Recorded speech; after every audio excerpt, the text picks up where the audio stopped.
so momoko in your... But anyway, can we start off with a lotus? We can volunteer to do a lotus for us. Anyone? How about the one at the back?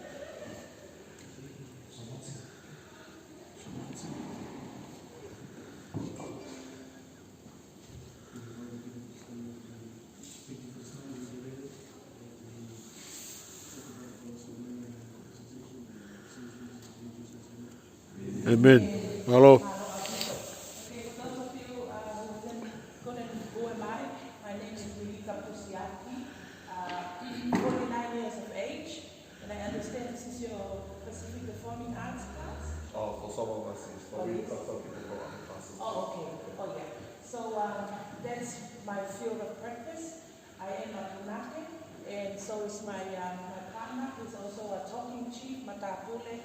We are both the founders of the academy known as the Fe'unukoula Global Academy of Tongan Arts, Dance and Culture. I want to talk about Punake today, but my presentation is about love, because with being a performer and an artist, a composer and a choreographer, you need to feel love. It has to stem from within. So in our Tongan culture, there's a lot of different kinds of love. It's called Ofa, Ofa Faka-Tonga, all those offers. And in feeling that, experiencing that, all those types of love, it will strengthen your talent from within. Because we all know God is love and God gave us talents. And in my case, I'm a composer, a dancer, a choreographer, cultural expert, and I just graduated with my Masters of Applied Indigenous Knowledge at Te Wānanga Aotearoa in Auckland, and now pursuing my PhD on Doctor of Philosophy, again on Indigenous Studies. So in the olden times, people think, oh, you can't get a job doing taurunga. What job are you going to do? You know, then you just want to do dance. Here in life. You know, I finished school 1990 in Tonga. Straight away I became a dancer at the Tongan Cultural Center. For all of you who've been in Tonga, opposite the hospital, there's a couple of valleys. That's the Tongan Cultural Center. And at the age of 18, I already traveled Japan, Germany, all over the world to promote Tonga's tourism, simply from being a dancer. And from there, I developed my skills, and now I'm 49 years of age, still doing dancing, and life is good, and God is good. Anyway, just if you want to take notes or just relax, I just want to talk about with my presentation, and we can ask some questions after.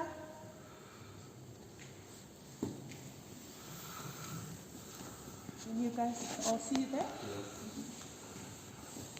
So in our Tongan culture, there are different types of offer that our people give or share. This is useful for a composer, a dance choreographer, and a dancer to know, because the work they do comes from within, and more often than not, when they do their work, they kind of shift their energy and focus to a higher realm, and in order to feel the true essence of offer and work their magic on that realm. If you have heard, like the song that you guys learned yesterday, the Nepituno, there's a lot of metaphors. There's a lot of heliaki in that song. And those metaphors are similar to the love story of Shakespeare, if you guys are studying Shakespeare. But this is the Tongan version of it.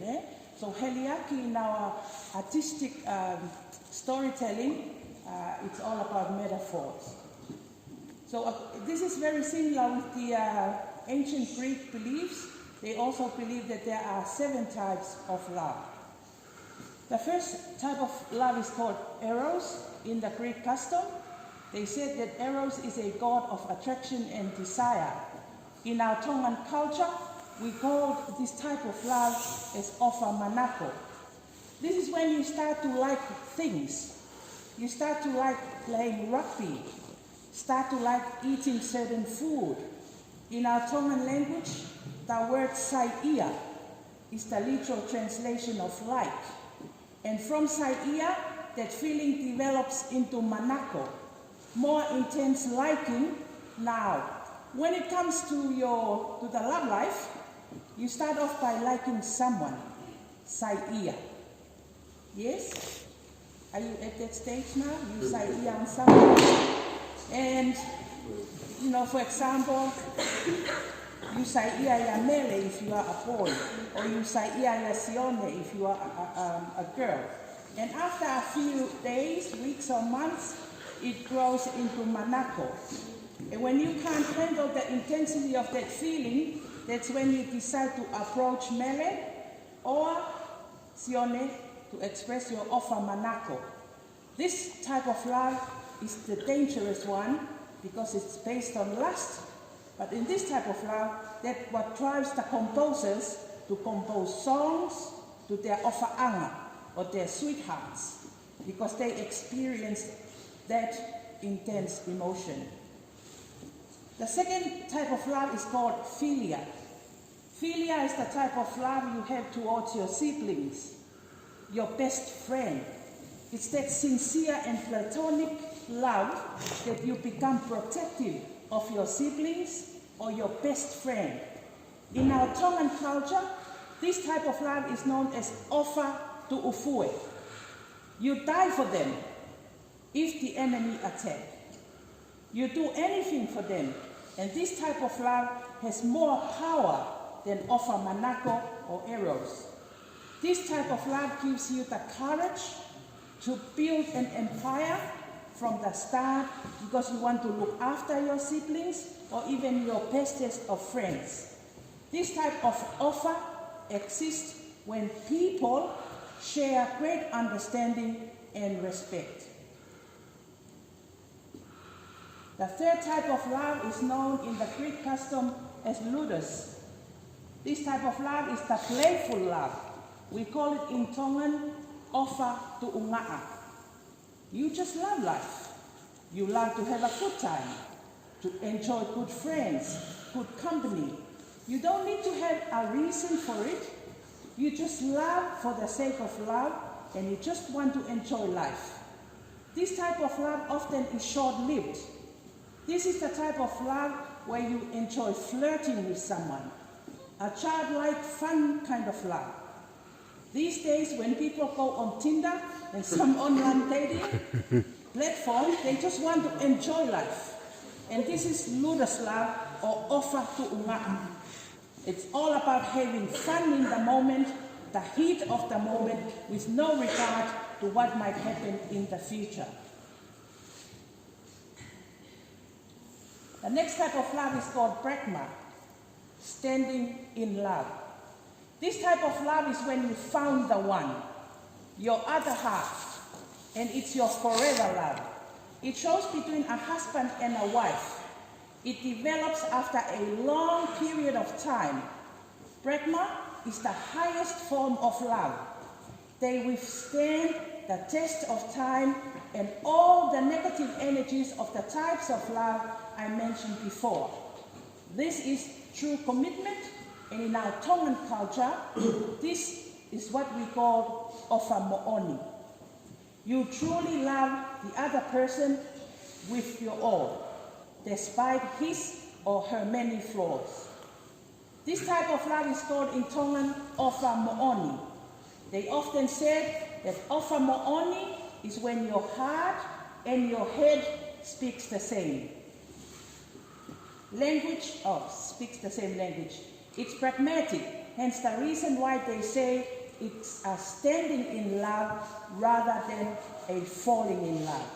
Anyone can fall in love, but it takes the real love or ofa mo'oni to stand in love for better or for worse. That's why you hear in the wedding day, you will say, for better, for worse, I'll forever look after you. Eh? And then 3 months later, they divorce.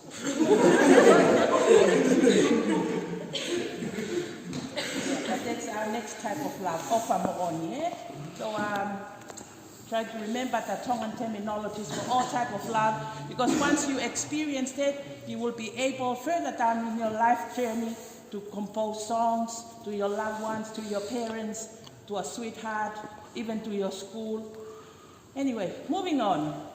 The next type of love is called agape, or selfless love. The love for humanity, the purest kind of love. In our Tongan language, we call this type of love Ofa Faka-Tonga. This type of love you give without expecting something in return. This is God's love. It is the type of love we sympathize with, and we help people we don't know. It's the charitable type of actions that we do in the community. God sends His only begotten Son to die on the cross for you and me and the rest of humanity. It's the type of love or offer that you just want to make the world a better place. So again, in Tongan, that love is called Ofa Faka-Tonga. The next type of love is known as philatia, or self-love. According to ancient Greek, this type of love was divided in two forms. The first one is the negative self-love, where all you care about is yourself, to be happy, to be rich and famous, and you don't care about others. And often it goes into the extreme of doing bad things like stealing, killing, etc., just so that you can feed your ego. In our Tongan language, this is what we call Ofa Faka-Tonga, or siokita, or narcissistic behavior.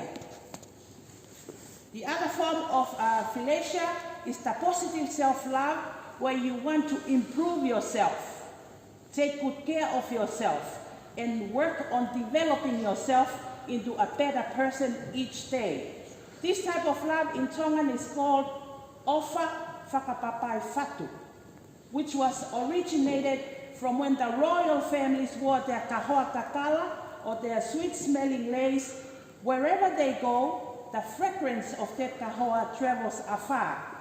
And in a metaphoric sense, when you work on yourself to improve positively in life, it influences those around you, and people can see it, feel it, and admire it. Our last type of love, or the seventh kind of love, is known as storge. It's the unwavering devotion type of love. This is the kind of love parents feel for their children. It is a natural, almost distinctive love. This is the type of love when a boy wants to date someone's daughter, and the dad makes sure that you are worth or good enough for his daughter. This is the type of protective love, and in our language it is called Ofa Tere Ki Mamana. The parents love and care and protect of their children, and always want to do the best for them as they nurture and care for them when they grow up. So, I want you at this moment to think of your parents, whether they are still here on earth, or whether they have left this plane, whether they are still together or separate, and know that they love you and they want nothing but the best for you.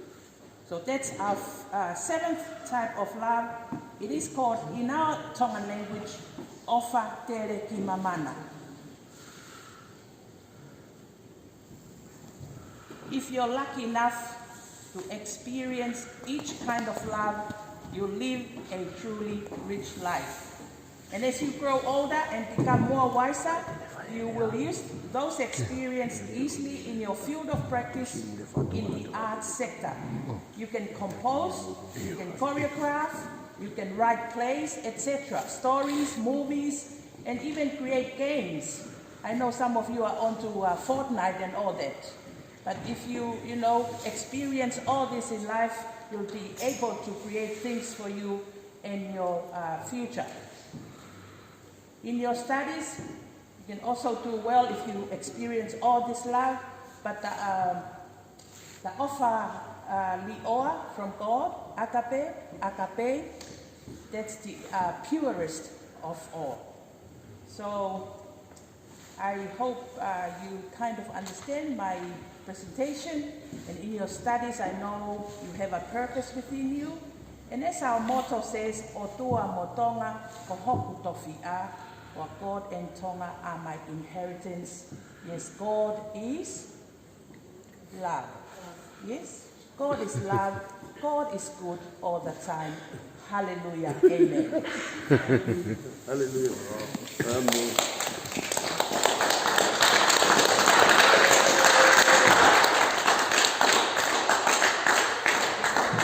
Does anyone have any question?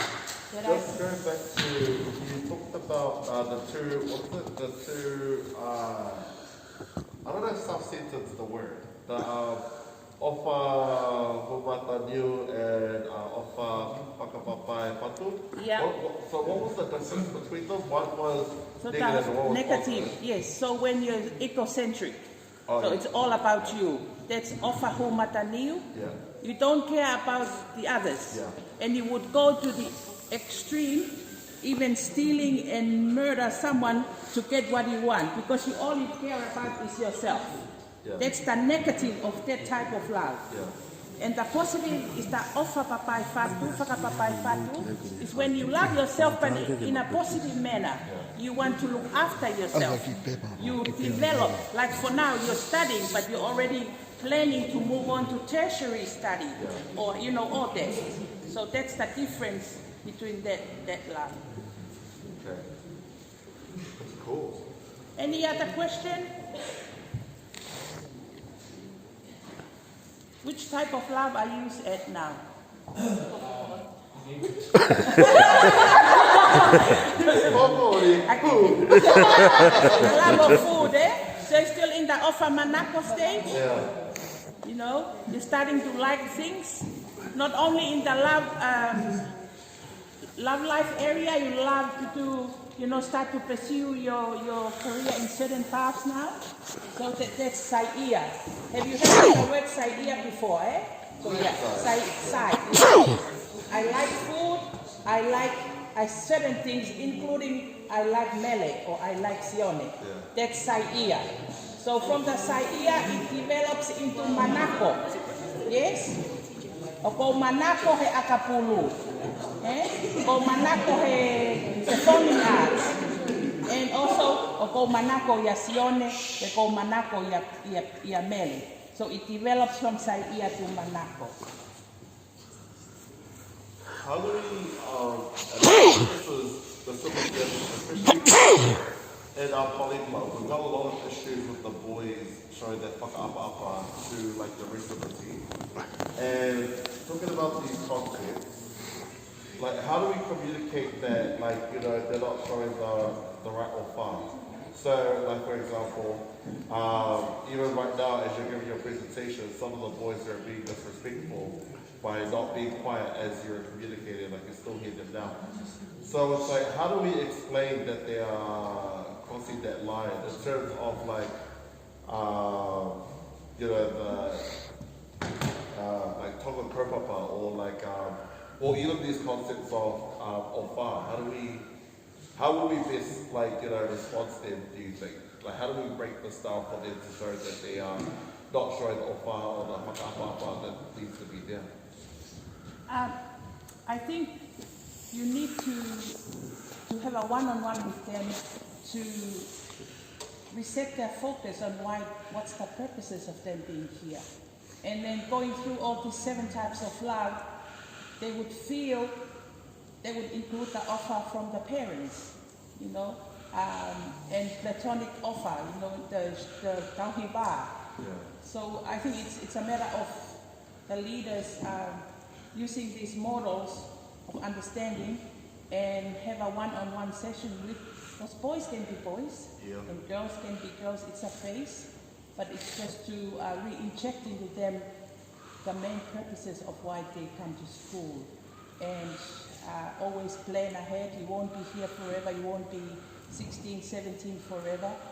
And you all know that we come from the islands. You know, our upbringing there it's different from here, but it only takes offer for you to realize how to change yourself. No one else will change you, even myself, even your teacher, even the school, until you decide to change yourself and become a better person.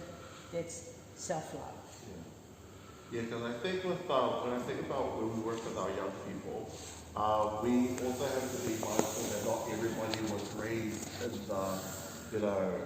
in the island ways. Like they might have been given like a bit of flavor, but they weren't given the whole meal, if you know what I mean. Yes. So a lot, like when we come to school, they were battling with like, some of our young people not knowing the traditional values, or when they come to school, they put on the mask like, oh, I'm going to be Maori today, or I'm going to be Maori today. And not show those values that we know that our families, well, we hope that our families, have passed on to them. So I guess my question is, like in your experience in working, through dance and through performing arts, how do you bridge the gap between, what you know, and like your values and the values of Tongan culture to people who we know that are Tongan or that are Pacific, and they don't know what it means to be in that cultural identity? Yes, I've worked with a lot of people also very key people in the Pacific community who identify as Pacific, but that's all they know. You know, they can't even speak the language. They don't even know their backgrounds or where they hail from, etc., etc. But for us to be able to work hands in hand with them, that's all that matters, is for you identifying as a Pacific person. That's all. You don't have to stress out trying to know your ancestors' past. As long as you identify who you are at present and decide what you want to be in the future, that's what matters. But you don't have to speak the language. As long as you accept that you are a Tongan or a Samoan, and from there, and your understanding, because you are in two worlds. You're Kiwi, but you're also Tongan. So, blend those two and walk forward with it. But I think planning is very important. You have to plan your future. It doesn't really matter if you don't know your past or, I'm telling you, I am one of the annoying parents. I have 7 kids, and most of them are New Zealand born. My eldest daughter, she works at UFM. But I realize now, they are not in Tonga, they are not in my era. So I have to give them that freedom to feel who they are as a New Zealand born Tongan. And then I just walk behind them as the wind beneath their wings. So I think for you, if that's something, it's an obstacle, don't stress so much about learning or pretending or go deeper than what you're not. Just as long as you are proud that you are Tongan or a Pacific Islands person here in Aotearoa, and pursue your study, because God will open that door once. God's timing is always right. So that question was actually my for everyone in this because I guess it's no secret that we've been struggling with trying our core values in Wellington, especially with the boys. And a lot of that is coming because of the ego. I don't know why we've got these egos, but I know that for boys they carry a lot of ego. Trying to be something that they think is cool, but it's actually been more detrimental than it has been helpful to them. So when I say detrimental, it's been more of a negative thing than it's been a positive thing.